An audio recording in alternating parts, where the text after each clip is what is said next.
Fun, comfort, desirability and low running costs.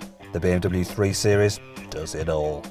However, with the arrival of the Jaguar XE and new Audi A4, it's been given a revamp. Visual changes are very subtle. They do include a new front bumper design with slightly bigger air vents. You've also got some redesigned headlamps with slightly different LED structure within there for the daytime running lights. Quite odd spot actually. There's nothing to see really down the side, so let's just whiz to the back. And here you have some slightly different tail lamps. They're all LED now, while across the entire range the exhaust pipes are ever so slightly wider. Inside, even less has changed. There's now some black gloss trim on the dash and yeah, well, that's about it. Actually, no it's not, because down here you've got this new cover for the cup holders. It's amazing, wow. Actually, overall storage in this car isn't too bad. So you've got big side door bins there. The glove box is a reasonable size. It's actually full of junk right now. Under the central armrest, there's enough room for an emergency can of energy drink. And there's another little useful storage place just here, down by the steering wheel, for a spoon. The 3 Series also has a reasonable sized boot which matches that of its key German competitors, and the wide opening makes it easy to load. There's enough space for adults in the back here too. This seat is my usual driving position and I've got lots of knee room, and even if I sit up dead straight I've still just about got enough headroom. For reference, I'm 179 centimetres tall. Now if you look down here you'll notice there's this big hump. That's to make room for the prop shaft to send power to the rear wheels. Obviously this is a rear wheel drive car, though now you can get BMWs with all wheel drive as well. But what this means is that, yeah, it's not going to be very good to carry 3 abreast in the back of this 3 Series. But that's the same story with all of this car's rivals. And overall, this is about as good as it gets in this class for rear passengers. The BMW also has the best infotainment system. Upgrade the standard fit navigation and you get a lovely wide screen with traffic alerts that let you dodge the jams. Order the concierge service and you don't even have to input the destination yourself. A BMW representative will do that for you remotely.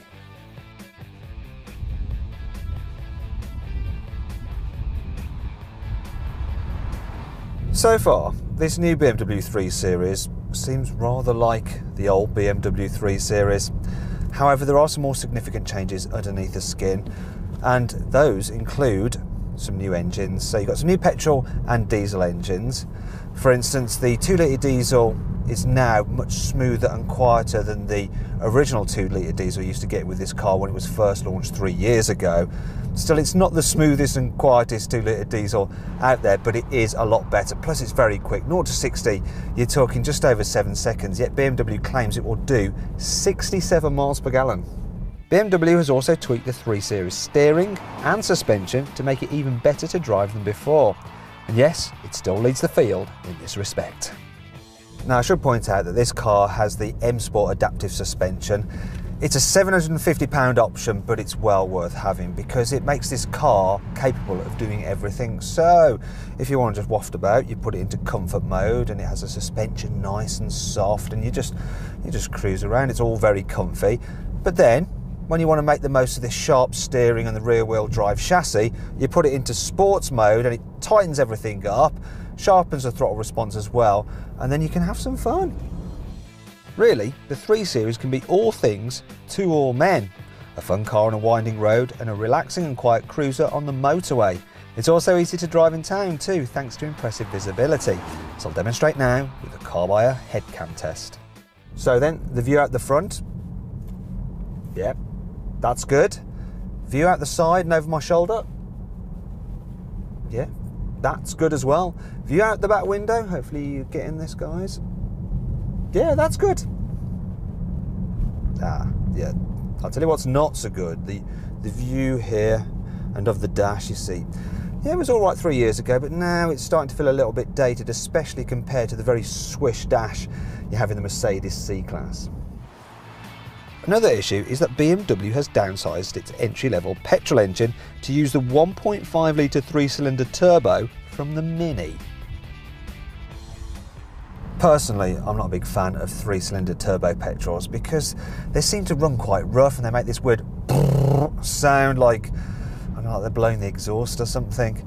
To be fair, the one in this car is better than most, but you still get the odd vibration through the gear shifter and through the pedals, plus the exhaust note just doesn't sound quite right. And really, BMW petrols should be smooth, even on the entry-level car. Now obviously BMW have downsized this engine for improved economy, and it's supposed to do over 50 miles per gallon, but if I look down at my trick computer, yeah, we're doing 37 miles per gallon, and that's with quite a lot of motorway miles as well, so not sure it was worth downsizing.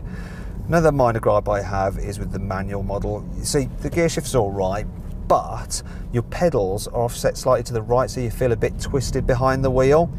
If you can afford it, upgrade to the 8-speed auto, because it's brilliant and you don't have that problem.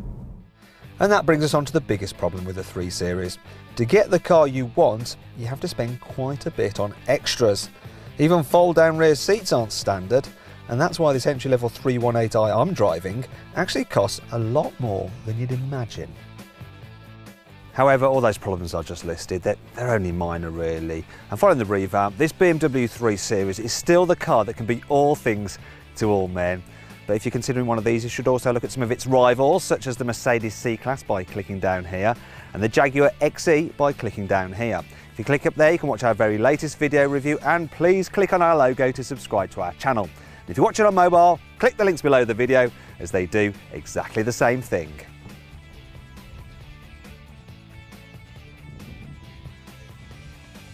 What?